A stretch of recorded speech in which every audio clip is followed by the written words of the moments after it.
Joseph reveals his identity. Joseph couldn't stand it any longer.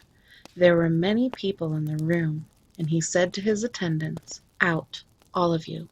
So he was alone with his brothers when he told them who he was. Then he broke down and wept. He wept so loudly the Egyptians could hear him, and word of it quickly carried to Pharaoh's palace. "I am Joseph," he said to his brothers. "Is my father still alive?" But his brothers were speechless. They were stunned to realize that Joseph was standing there in front of them. "Please, come closer," he said to them. So they came closer, and he said again, "I am Joseph, your brother, whom you sold into slavery in Egypt. But don't be upset, and don't be angry with yourselves for selling me to this place.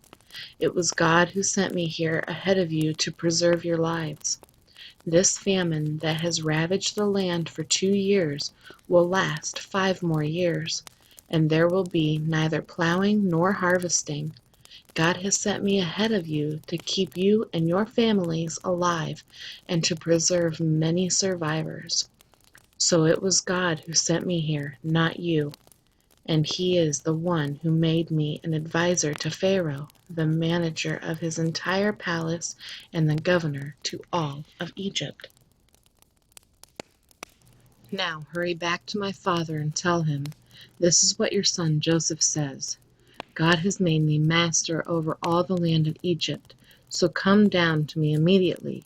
You can live in the region of Goshen, where you can be near me with all your children and grandchildren, your flocks and herds, and everything you own. I will take care of you there, for there are still 5 years of famine ahead of us.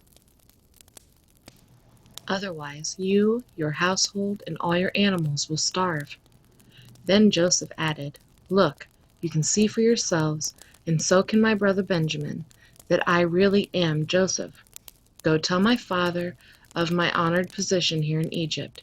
Describe for him everything you have seen, and then bring my father here quickly.' Weeping with joy, he embraced Benjamin, and Benjamin did the same. Then Joseph kissed each of his brothers and wept over them, and after that they began talking freely with him. Pharaoh invites Jacob to Egypt. The news soon reached Pharaoh's palace. Joseph's brothers have arrived. Pharaoh and his officials were all delighted to hear this. Pharaoh said to Joseph, "Tell your brothers, this is what you must do.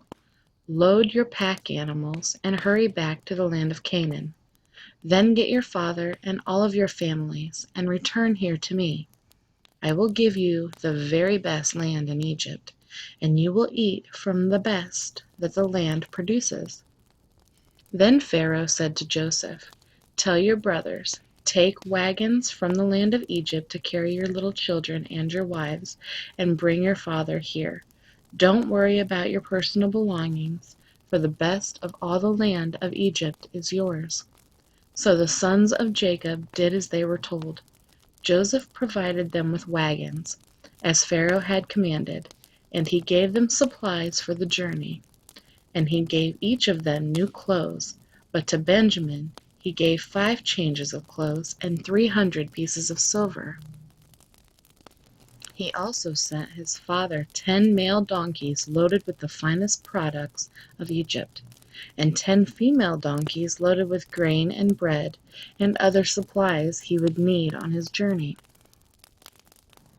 So Joseph sent his brothers off, and as they left he called after them, "Don't quarrel about all this along the way." And they left Egypt and returned to their father Jacob in the land of Canaan. "Joseph is still alive," they told him, "and he is governor of all the land of Egypt." Jacob was stunned at the news. He couldn't believe it.